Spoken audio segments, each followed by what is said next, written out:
what's going on in that dressing room? What would you imagine's going on if that's the case? Are they talking behind the coach's back about what's going on? I get the feeling that they think it's just a matter of time. And if the players think it's just a matter of time, then that means they will, well, I was going to say take the foot off the gas, but it hasn't been on the gas, has it? But it means they will be a little apathetic. Some will be disappointed because he's a nice guy. Some will think, OK, maybe we're going to get somebody who's going to organise us here and who's going to give us a kick up the backside and we're going to start winning games, because they'll look around the dressing room and they'll go, we've got some good players in here. So this is not good news for the dressing room, because football players will take any excuse to try and shift the blame and take it easy. And that's what they'll do. Jan, how much of the blame is on Ole Gunnar Solskjaer? Well, I think that everything will finally end up with the manager, but I think he is responsible for all results. But I think that when we have the broader analysis of Manchester United, it won't change a lot if Ole Gunnar goes, if you then doesn't have a philosophy how we go further.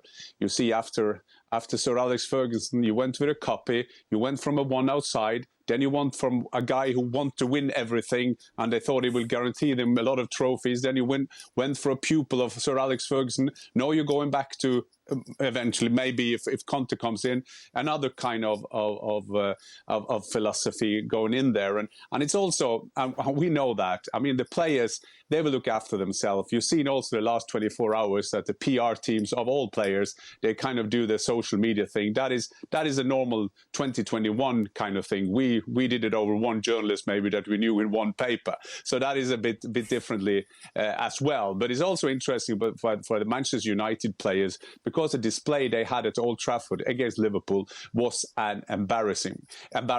Of course, you can't sack a whole team, but these so-called world stars covering themselves behind mommy's skirt is not very charming. Mark, you talk about this, we talk about the players and the manager, but then above that, there's the board. Why did they extend his contract in the summer, and why was it such a long contract? Surely you have to ask some questions of them too. Absolutely, and that was one of the big questions of the summer, because I think we said at the time that Thomas Tuchel and Pep Guardiola were both given 2-year extensions by Chelsea and Man City. They just won the Champions League and the Premier League. Ole Gunnar Solskjaer's won nothing. He got a 3-year deal. I think it is a symptom of the club that the Glazers and Ed Woodward are, you know, that they're not as demanding and as driven as Roman Abramovich at Chelsea or Sheikh Mansour at Man City. That I don't think that Man United's owners and their hierarchy get up every morning wanting to win. I think they're happy to finish fourth, to see a bit of progression, and giving Ole Gunnar Solskjaer a new contract was almost like a nod to that, by saying that, you know, we don't mind not winning things as long as we're in the Champions League every year. That'll do for us. They haven't won a trophy now for 4 years, Man United. It'll be 5 by the time they actually get the chance to win one. They're in the Champions League. The sense to me is that the Glazers are happy to bobble along, and they don't want a guy who's going to come in and challenge things and rip things up and make them do things they don't want to do. So Solskjaer for them was the perfect coach. Inoffensive, mild, meek, made the team a little bit better, saved them money in the transfer market, brought young players through, but ultimately hasn't made them winners. You know, whenever United have had a big game, a must-win game, they haven't won it. It's just been one of those situations where the big games come along and they fail because they haven't got that winning mentality. And it comes from the top. Right from the outset, it's driven by the owners. And the owners at Man United aren't as driven as they are at other big clubs. So if Antonio Conte comes in, Stevie, how good could this United side be? Would you actually be fearful for Liverpool fans, say? Would they be wondering, OK, now they've got a manager like this? Yeah, because they would become competitive. And they would become competitive not because they've got some stars, but because they'll be organised and they'll be driven. And they'll have a manager who will not accept anything other than their best at all times. And I'm not talking about just games. I'm talking about in training as well.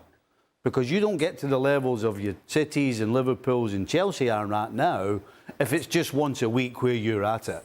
They're at it every single day. And I don't think Manchester United are at it every single day. So, yes, I agree with Augie. Upstairs, make it easy for Ollie not to win cup finals and to come in second or just get in the Champions League. But unfortunately, I think Ollie makes it easier for his players not to be at their very best every single day they're in that building. Yeah, Robbo, do you think a coach like Conte could get the best out of a player like Paul Pogba? He would demand. He would make sure that he got the best out of him. If he didn't get the best out of him, he wouldn't be in the team.